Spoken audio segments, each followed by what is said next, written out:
আজকের এই দোয়া মাহফিলের প্রধান অতিথি শরীয়তপুর জেলা বিএনপির সম্মানিত সভাপতি এবং সখীপুর নড়িয়ার গণমানুষের নেতা আলহাজ শফিকুর রহমান কিরণ সাহেব, বাংলাদেশের গণমানুষের নেত্রী, সাবেক সফল প্রধানমন্ত্রী বেগম খালেদা জিয়ার মৃত্যুতে আমাদের সখীপুর থানা এবং শরীয়তপুর জেলা বিএনপির সম্মানিত সভাপতি উপস্থিত হয়ে আমাদের সখীপুর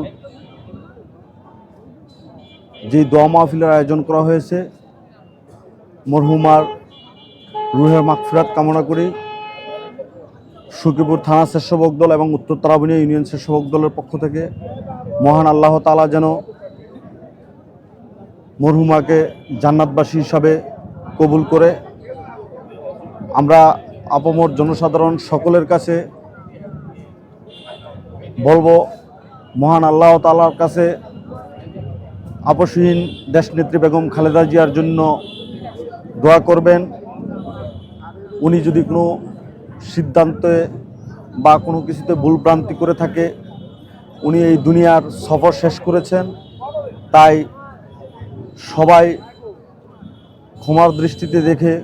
ওনার রুহের মাগফিরাত কামনার জন্য সকলের প্রতি আমি বিনীত অনুরোধ রইল।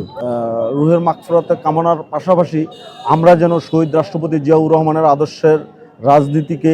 সবসময় ধারণ লালন বুকে সবসময় মনে প্রাণে বিশ্বাস করি, ওনার নীতি আদর্শকে আমরা বুকে ধারণ করি এবং দেশনেত্রী বেগম খালেদা জিয়ার যেই অপসীম এবং এই বাংলাদেশের গণমানুষের অধিকার আদায়ের জন্য যেই যুদ্ধ বা যেই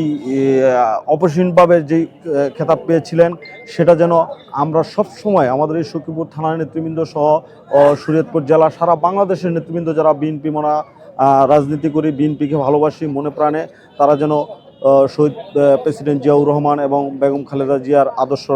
আদর্শকে বুকে লালন করে রাজনীতিটা করে যেতে পারি। আমি এই আশা ব্যক্ত করে আমি আমার সংক্ষিপ্ত আলোচনা শেষ করি।